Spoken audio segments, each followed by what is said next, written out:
The topic was about youth leaders. There has been a lot of research taking place, and I found a very interesting research survey results on COVID-19 and youth conducted by the OECD 2020. So it was a big sample, and we had a questionnaire and a survey of what young people expressed on their concerns about the impact of COVID-19. And the vast majority of the people who participated said that mental health and well-being is a key issue, and they are strongly affected. You will see that it's only not big difference between OECD countries and non-OECD countries. Then it's the employment, and unfortunately in the south of Europe, the youth unemployment rate in many countries like my country, Greece or Spain, is over 30%, and we are very worried about the youth unemployment issue. The disposable income, the education are also in a very high percentage, as around 50% of the respondents say that they are very concerned on the future of education. There are many open issues that are related to the COVID-19 consequences, and they are clearly expressed through many research and data. I wouldn't put more time in my presentation on the negative results, but since we are talking about youth leaders, I could only see that youth are leading the way. And it is true, and we will see it also through the examples that I'm going to present you soon, that since the onset of the crisis, youth did not act as spectators, but they reacted as frontline responders, tackling the spread of the virus and mitigating the many consequences of the pandemic. So we could see that youth have emerged as leading agents of communities of responses worldwide.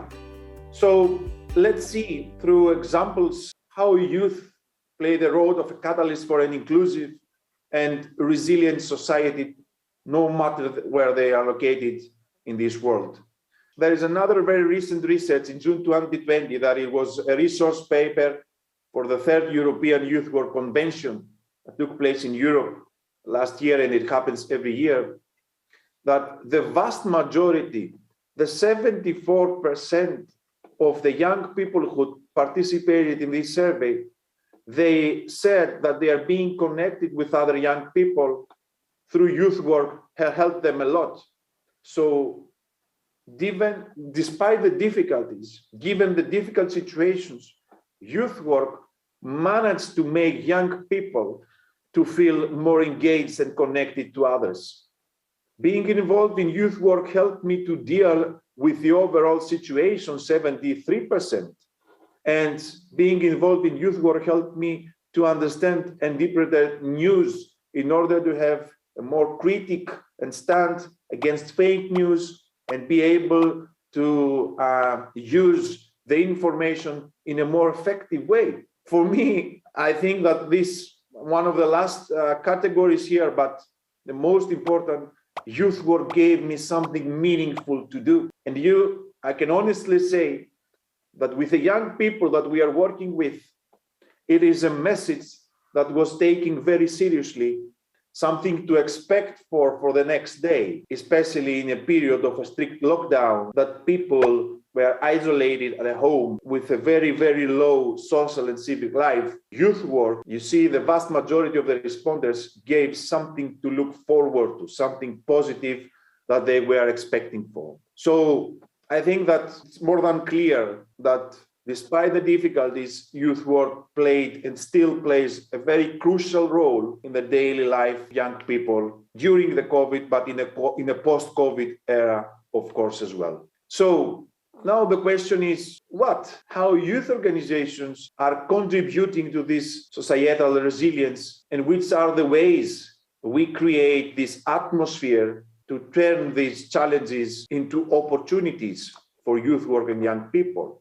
Running information campaigns to keep youth informed on the measures to protect oneself and others was a key issue, because,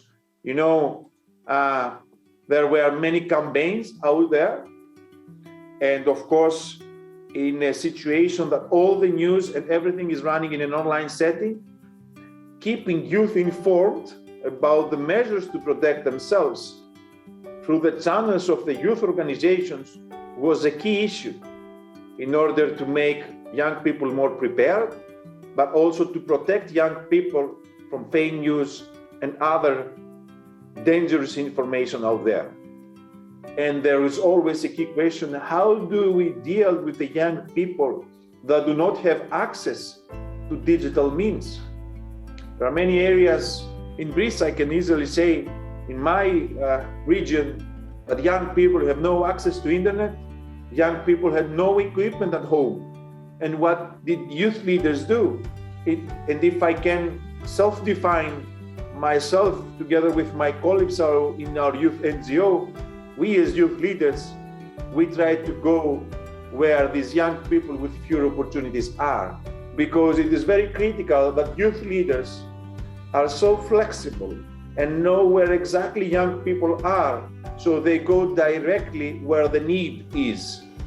So we don't expect young people only to come to our services, but we go where they are.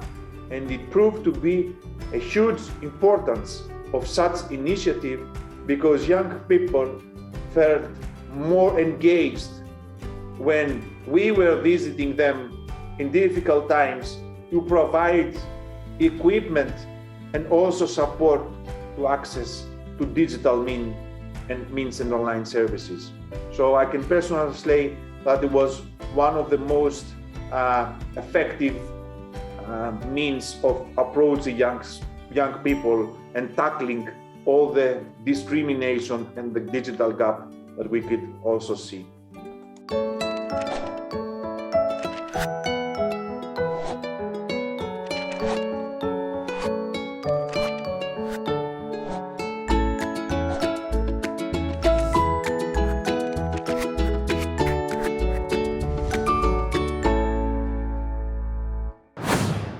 성남시 청소년재단은 10개의 기관이 있는 제법 큰 기초지자체의 청소년재단이고, 굉장히 인프라도 안정적으로 운영이 되고 있고 인력 자원이나 재정도 굉장히 든든하게 운영이 되고 있습니다.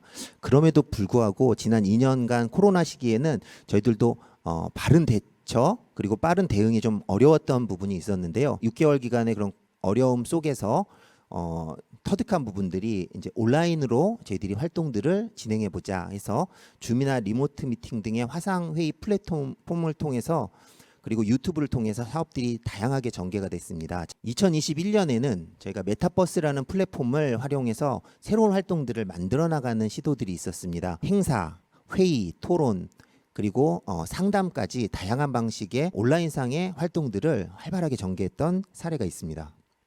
이러한 상황에서 우리 청소년 시설들이 어떤 정책들을 가지고 운영이 돼야 될까? 첫째는 그 연구의 강화입니다. 저희 청소년계가 한 40년 정도의 역사성을 가지고 있고 전국에 800여 개의 청소년 시설들이 운영이 되고 있는데요. 방과후 아카데미나 청소년 운영의 위원회 등은 정책 사업이면서 시작된 지가 한 15년 정도 된 걸로 기억하는데요.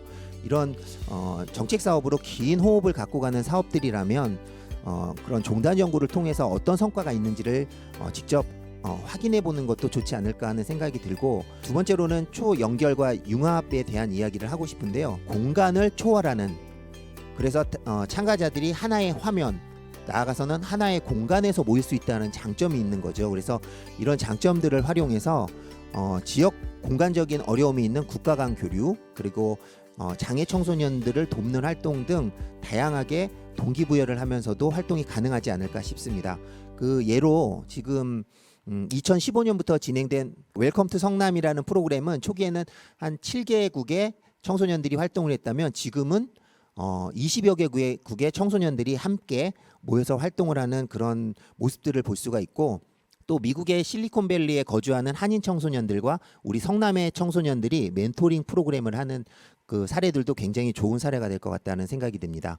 그리고 울타리라는 부분에 있어서 저는 학생과 청소년, 학교와 마을, 활동과 교육, 활동과 보호, 상담, 이런 부분들이 이분화될 수 있는가라는 좀 고민을 할 필요가 있을 것 같습니다. 대상과 영역을 연결해서 융합하는 것들이 필요하고 그 단체와 기관 그리고 대상들이 융합하는 그런 모습들이 우리 청소년 활동에서 다양하게 보여지면 좋겠습니다. 감사합니다.